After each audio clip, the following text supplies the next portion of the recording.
Visit from a Vampire. Part 5.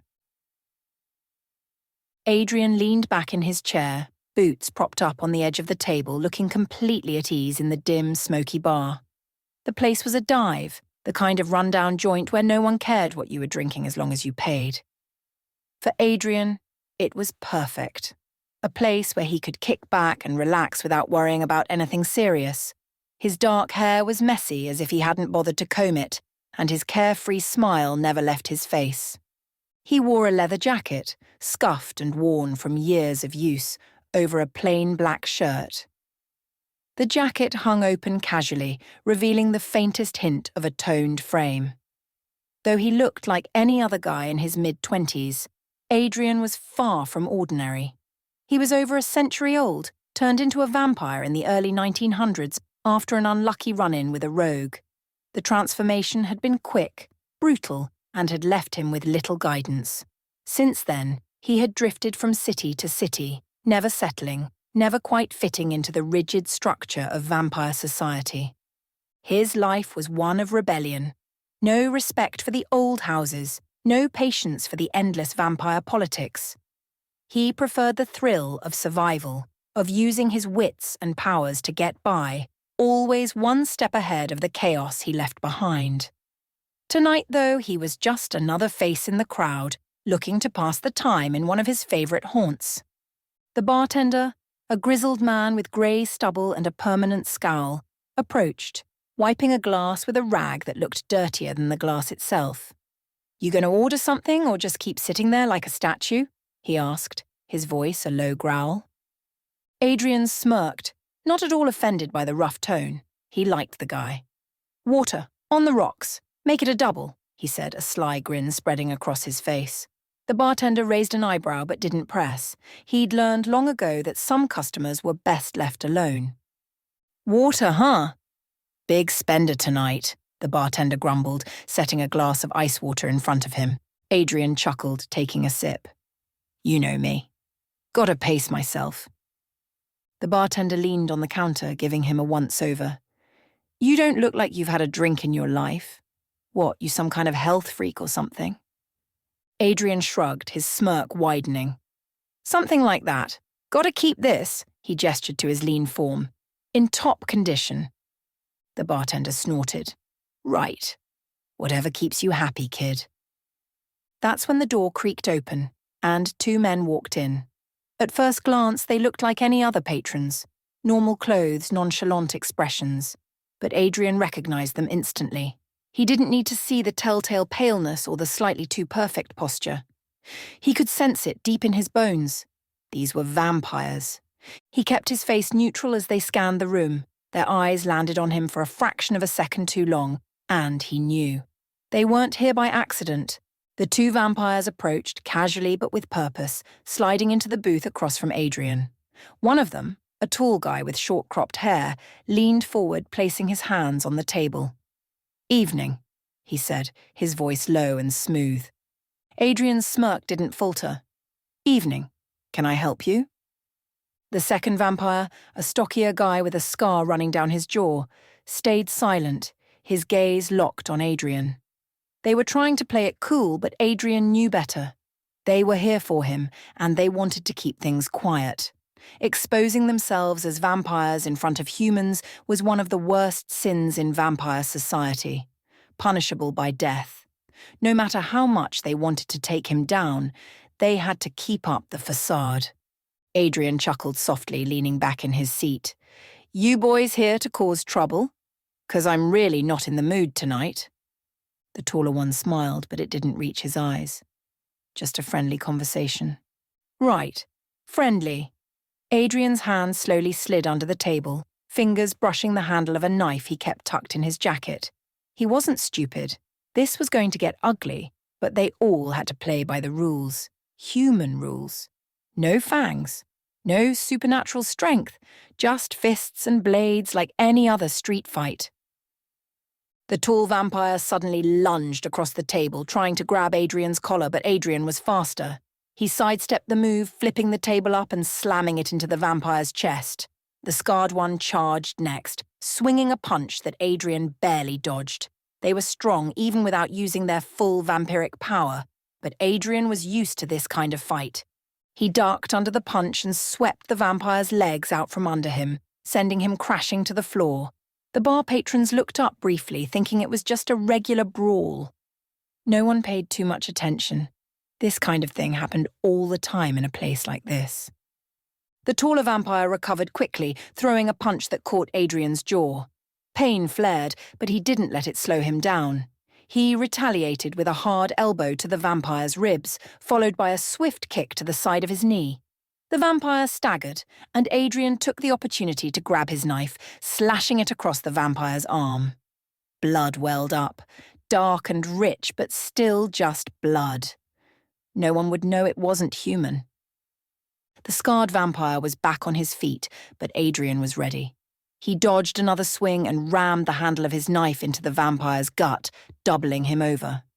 With a quick glance around the bar to make sure no one was paying too much attention, Adrian finished the fight with a brutal knee to the tall one's face, sending him crashing to the floor next to his partner. Adrian straightened up, wiping his mouth with the back of his hand. The two vampires groaned on the ground, but they wouldn't get back up anytime soon. He'd made sure of that. He tossed a few bills on the bar counter.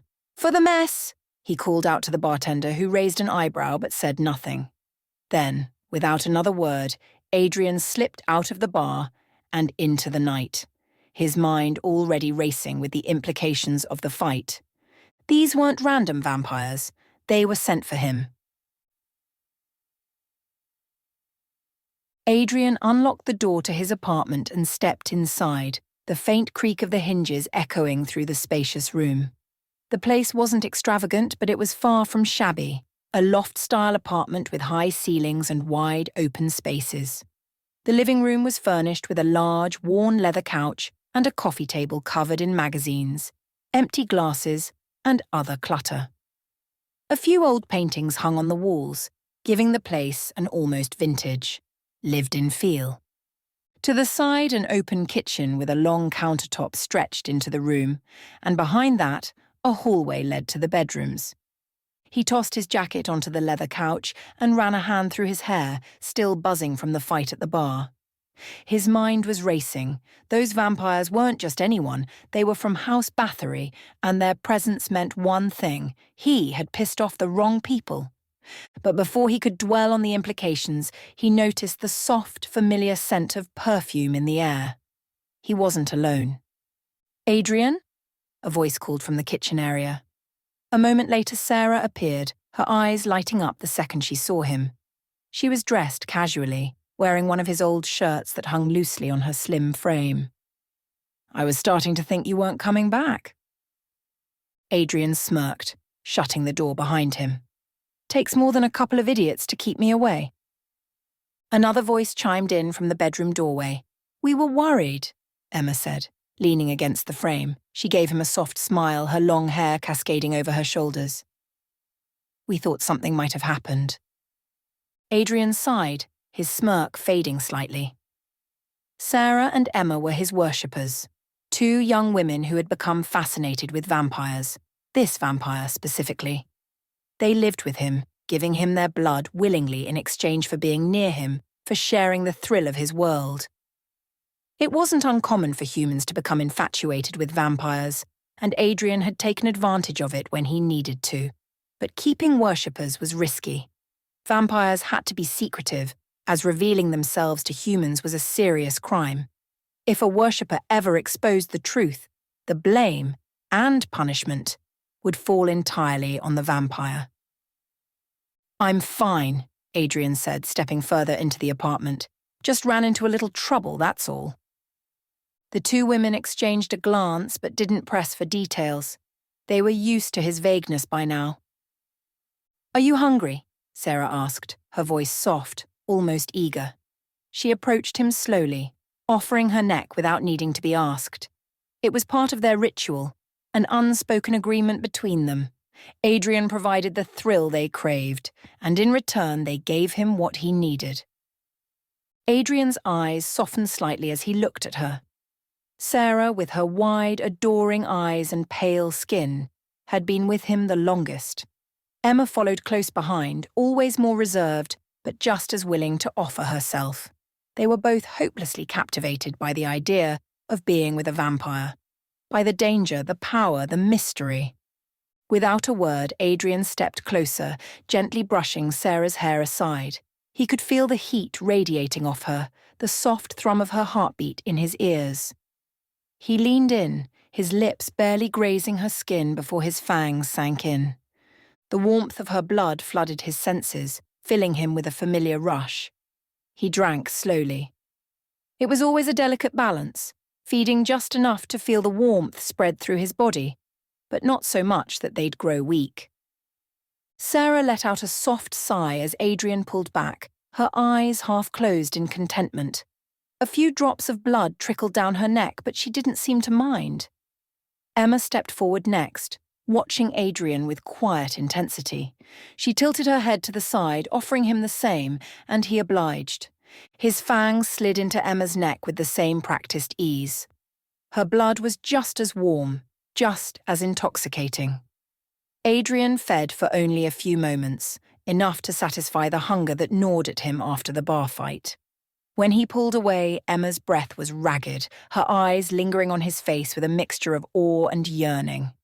As soon as he was finished, both women drew closer, their fingers grazing his arms, their touch lingering on his chest. Sarah leaned into him, her hands moving to his shoulders, while Emma brushed her fingers along the side of his neck. Their touch was tender but filled with unspoken desire. Sarah shifted closer to Adrian, her fingers brushing lightly along his arm. "You must be tense," she whispered, her voice soft and suggestive. "We could help you relax." Emma followed suit, her hand slowly sliding across his chest, her smile coy as she leaned in. "It's been a while.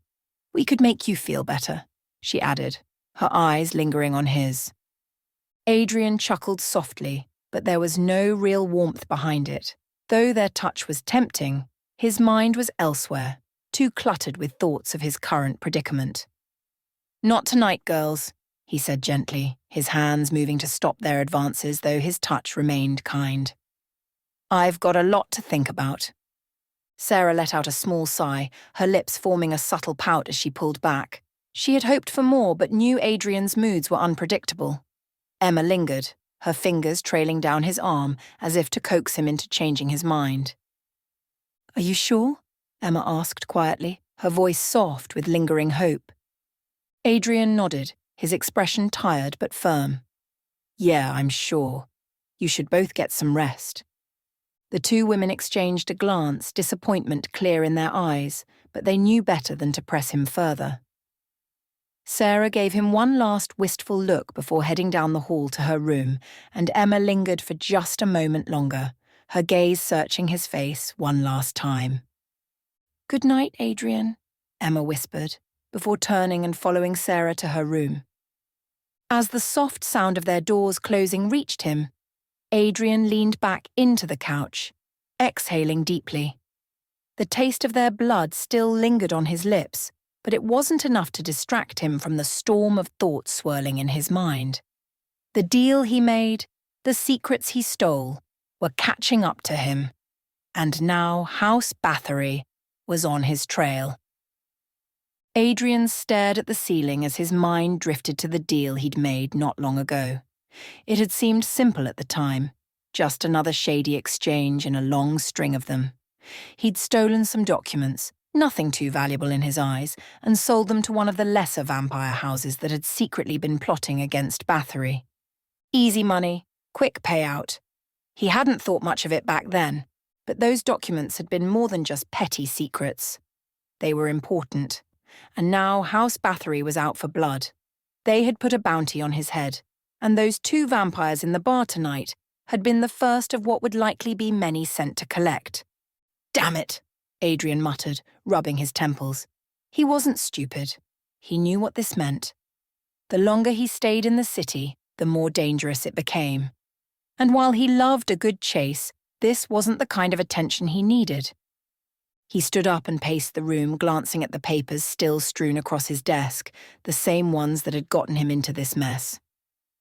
Adrian knew how vampire society worked. The old houses were ruthless, especially Bathory. They wouldn't stop until they made an example of him. And that wasn't something he was ready for. The easygoing grin he wore most days had slipped, replaced by something far more serious. Adrian didn't fear much, but House Bathory? They were a problem, and this problem wasn't going away. He sighed again, sinking back into his chair. Guess I'm going to have to deal with this sooner or later. Adrian closed his eyes for a moment, trying to figure out his next move. For now, he was safe. He had kept his vampire identity hidden in the fight, and the humans in the bar were none the wiser. But it wouldn't be long before more came after him. With the Bathory house on his tail, it was only a matter of time. That's all for tonight. If you enjoy my bedtime stories, please like and subscribe to my channel. Thank you for joining me tonight.